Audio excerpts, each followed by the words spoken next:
Okay, this is your typical 42-inch Cub Cadet mower. I'm going to change the oil. This is my wife's mower. And most people know how to do this. This is not for folks that already know how to do it. This is to help people that just bought one and want to save a little money and do it themselves. Because around here,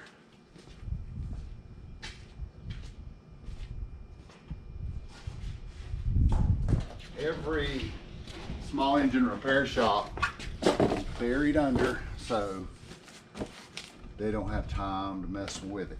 So what I'm gonna do, it comes with this little pigtail and it snaps on right there.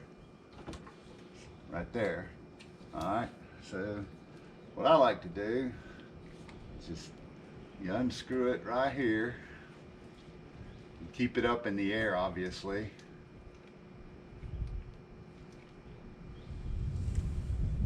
There's a rubber O-ring on there. Don't lose that. Go ahead and stick your tank in there and just let it drain.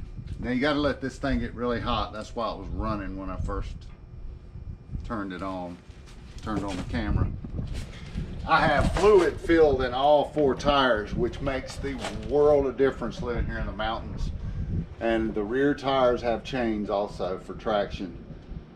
This thing is unbelievably stable with that.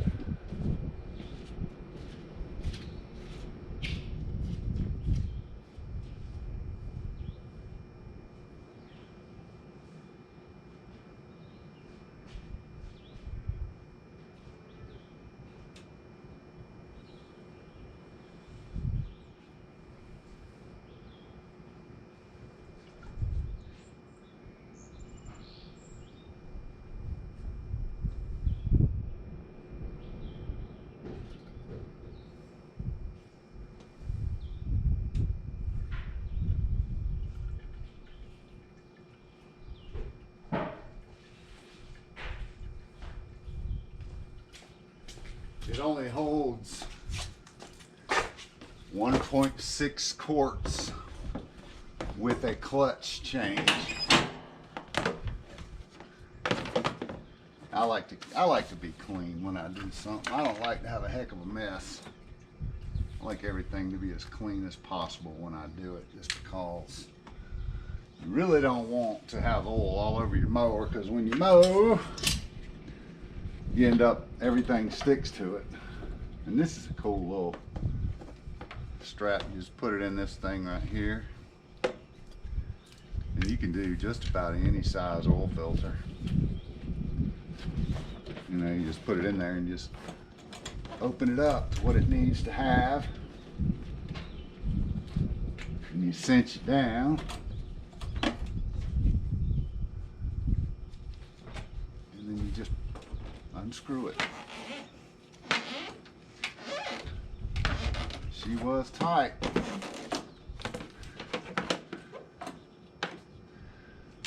And you gotta be real careful, because this thing is gonna be full of oil.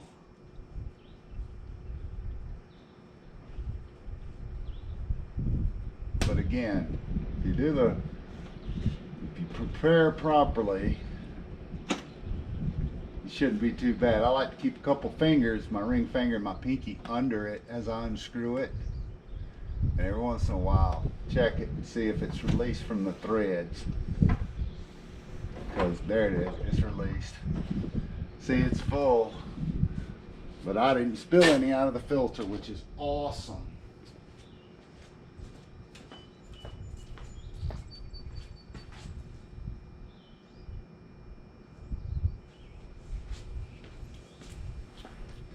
And I just deal with that later.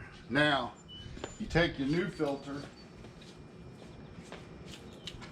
and your new oil. You can use the old oil, but I like to use the new oil. And on this one, the only filter I could find for the 18 horsepower Kohler Courage was number 5205002. That was at Tractor Supply.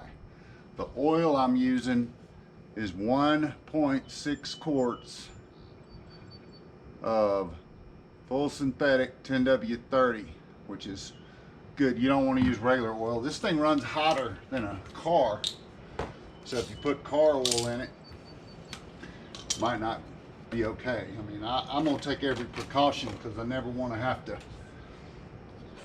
work on this thing. And I'm gonna fill my filter up too, just to give it a little help. You just pour it in there until it's almost full. Then you take and lube up that O-ring or gasket, whatever you call it, and make sure the other gasket came off. I took my car to a dealership one time and they did an oil change and left the seal on there.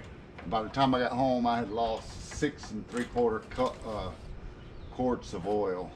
I was not happy. Chevy dealership pissed me off, honestly. It's like the only time I ever took it to a dealership to change the oil and they screwed it up. Now, you're not supposed to do this more than hand tight, but with the heat and vibration and just to be safe, I didn't tighten it as much as it took to loosen it. And then you check your pipe. Should be completely drained out by now.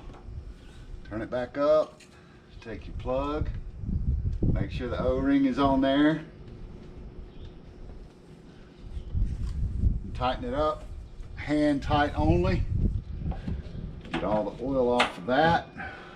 And now I took out exactly 1.6 quarts. That's pretty good. That's the good thing about using an old oil jug, because you can see how much came out of it. Okay, so now I'm going to fill the oil up. Now I'm going to do it by hand because I feel like I can. You might want to use a funnel. If the wind is blowing, that could cause you trouble. And it is kind of blowing. But I fill up glue bottles in my wood shop, and I can do that pretty easily. I'm not going to put all this in there. Leave a little bit out just in case. I don't want to overfill it. Okay, so now I've got a new filter. I've got the plug in. I got the new oil in there. I'm going to crank it up and let it run a minute. And then I'm going to check the oil. Very simple.